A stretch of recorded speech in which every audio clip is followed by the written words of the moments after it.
భారతదేశ వ్యాప్తంగా గత 10 రోజుల నుండి మరి హోటళ్ళు కానీ యూనివర్సిటీలో హాస్టళ్ళు కానీ అదేవిధంగా మరి చాలామంది మహిళలు రోడ్లపైకి ఎక్కి నిరసన తెలియజేస్తున్నారు.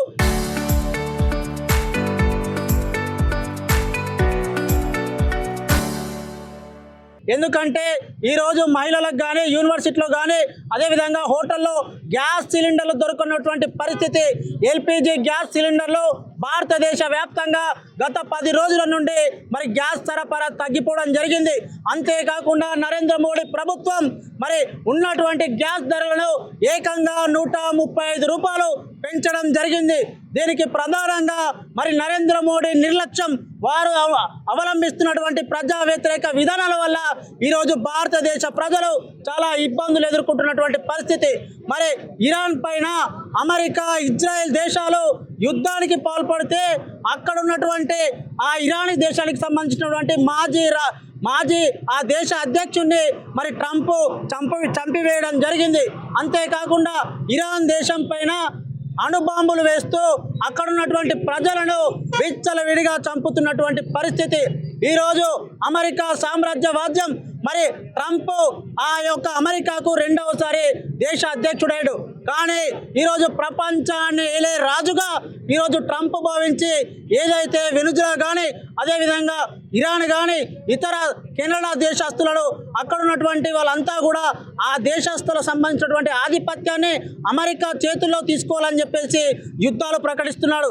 వెనిజులా దేశ అధ్యక్షుడిని మరి అర్ధరాత్రి భార్య భర్తలను కిడ్నాప్ చేసి వాళ్ళని జైలుకు పంపించినటువంటి పరిస్థితి. ఇరాన్ దేశం పైన చదువుతున్నటువంటి స్కూల్ పైన బాంబు వేయడం వల్ల 200 మంది విద్యార్థులు చనిపోవడం జరిగింది, టీచర్లు చనిపోవడం జరిగింది.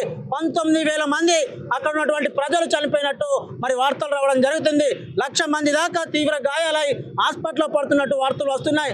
మరి ఇరాన్ దేశం మరి విసిగిపోయి అమెరికా పైన కూడా ప్రత్యక్షంగా దాడులు చేస్తూ ఆ యొక్క ఇరాన్కు సంబంధించినటువంటి సముద్ర భాగాన్ని కూడా ఎవరు కూడా రావద్దని చెప్పేసి మరి అక్కడ ఉన్నటువంటి ఇరాన్ ప్రభుత్వం ఒక నిర్ణయం తీసుకోవడం జరిగింది.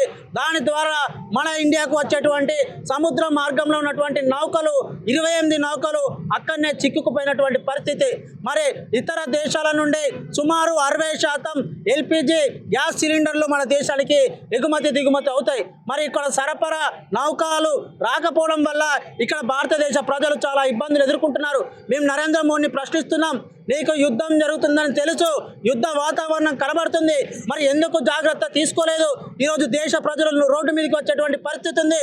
ఇంకొక వారం రోజులైతే ఏ జిల్లాలో కూడా ఏ పట్టణాల్లో కూడా గ్యాస్ సిలిండర్లు దొరికినటువంటి పరిస్థితి. ఒకవేళ దొరికినా కూడా బ్లాక్లో 2,000-1,500 రూపాయలకు అమ్ముకోవడం జరుగుతుంది. ఈరోజు చాలామంది మహిళలు గ్యాస్ సిలిండర్ బుక్ చేస్తే కనీసం బుక్కుకోలేనటువంటి పరిస్థితి ఉంది. మరి 10వ తరగతి పరీక్షలు ఉన్నాయి, డిగ్రీ పరీక్షలు ఉన్నాయి. విద్యార్థులు ఏ విధంగా మరి యూనివర్సిటీలో కానీ హాస్టల్లో కానీ కాలేజీలో ఎలా చదువుకుంటారని చెప్పేసి ఈ సందర్భంగా ప్రశ్నిస్తున్నాం. ప్రజలకు ఇబ్బంది అయ్యే పనులు నరేంద్ర మోడీ చేయడం జరుగుతుంది. ముఖ్యంగా మోడీ దీనిపైన వివరణ ఏం చెప్తారంటే మనకు ఎటువంటి ఇబ్బంది లేదు, కేవలం ఇది ఒక రూమర్ మాత్రం అని చెప్తాడు. కానీ ఇక్కడ తిరుపతిలో కానీ విశాఖపట్నంలో కానీ హైదరాబాద్లో కానీ వరంగల్లో కానీ చెన్నైలో పూర్తి స్థాయిలో హోటళ్ళు మూసివేసినాయి. ఒకవేళ తెరుచుకున్న హోటళ్ళు కూడా జిఎస్టీ పేరు మీద జిఎస్టీ వసూలు చేస్తూ స్టేట్ వసూలు చేస్తూ గ్యాస్ పేరు మీద కూడా 20 రూపాయలు అడ్డగోలుగా వసూలు చేస్తారు.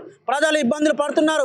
ఇప్పటికైనా ఇరాన్తో చర్చలు జరపండి, అమెరికాతో చర్చలు జరపండి, యుద్ధం విధానం పైన నీ వైఖరిందో స్పష్టంగా తెలియజేసి భారతదేశ ప్రజలు ఇబ్బంది పడకుండా నౌకలను ఇండియాకు తీసుకొచ్చేటువంటి ప్రయత్నం చేయాలని చెప్పేసి సిపిఐ పార్టీగా ఆందోళన పోరాటాలు చేస్తున్నాం.